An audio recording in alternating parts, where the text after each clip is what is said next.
Ayan mga kaibigan, update ko kayo dito sa ating ginagamot. Ayan na siya mga kaibigan. May nagbago na dito mga kaibigan. Kung mapapansin nyo, ang kanyang mukha namumula na, saka kumikilos-kilos na siya. So ang isa pang nagbago sa kanya, kasintabi sa kumakain, ano? Tingnan nyo yung ipot niya, medyo nagkakameron na ng linaw. Kumbaga, hindi na bird ng berde, nagkakameron na ng kulay. So yun ang sintomas na tumatalab yung ating ibinibigay na gamot sa kanya. So bali, pa-4 na araw ko nang susubukan to ngayon, pero hindi ko siya patutukan ngayong hapon. Hindi ko ginagawa ko kasi tuwing umaga ko lang siya pinapatuka, sa hapon ko sa susubukan ng gamot kasi baka hindi siya matunaw pag pinatuka pa. Ito niya, sumisigla na siya. Hindi na katulad dati na talagang isang tabi lang. Ngayon susubukan uli natin siya ng Ciprotil.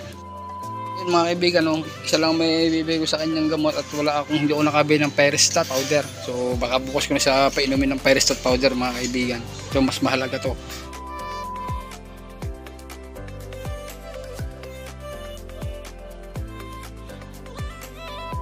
Update ko ulit sa inyo pag siya talagang tuluyan ng gumaling. So bali 4 na araw na ako nagsusubo sa kanya ng Ciprotil at ng Pyrestat powder. So yun lang mga kaibigan. Susunod na lang ulit mga kaibigan, pag siya talagang full of recover na yung palong niya. Maganda na din.